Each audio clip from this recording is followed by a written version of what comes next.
अस्सलाम वालेकुम।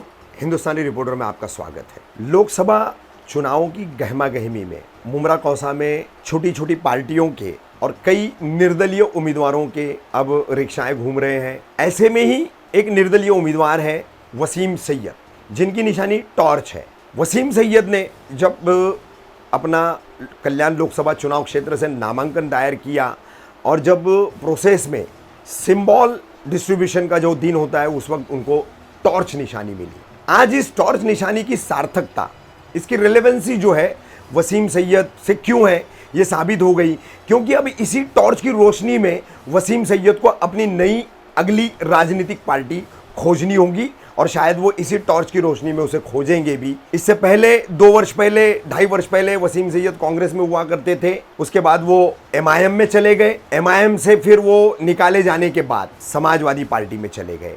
अब समाजवादी पार्टी से भी उन्हें निकाला गया है। इस तरह का पत्र समाजवादी पार्टी के प्रदेशाध्यक्ष अबू वसीम आजमी ने जारी किया है। वो पत्र हम यहाँ आपके साथ शेयर कर रहे हैं।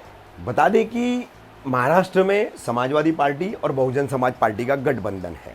ठाणे में कल्याण लोकसभा चुनाव क्षेत्र की सीट बसपा को लड़ने के लिए दी गई है और इससे पहले भी हमेशा इससे बसपा ही लड़ती आई है।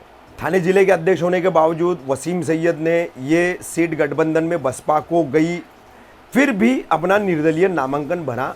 इस कारण के चलते उन्हें समाजवादी पार्टी से 6 साल के लिए पद और पार्टी दोनों से निष्कासित किया गया है। और वसीम सैयद, जो कि फिलहाल यहाँ से लोकसभा के कल्याण चुनाव क्षेत्र से निर्दलीय उम्मीदवार है, इंडिपेंडेंट उम्मीदवार है, टॉर्च उनकी निशानी है। लोग उनकी निशानी को कितना पसंद करते हैं, उनको कितना पसंद करते हैं, उनका अब तक का राजनीतिक सफर देख करके, उसका आकलन करके उन्हें कितने वोट देते हैं, ये अलग मुद्दा है।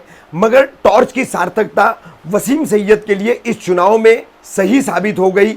यही अब तक का घटनाक्रम और उन्हें पार्टी से निकाले जाने का आदेश बताता है। और अब वसीम सैयद टॉर्च की इस रोशनी में नई कौन सी पार्टी में जाते हैं, उसके अपडेट के साथ हम आगे भी आपके सामने हाजिर होंगे।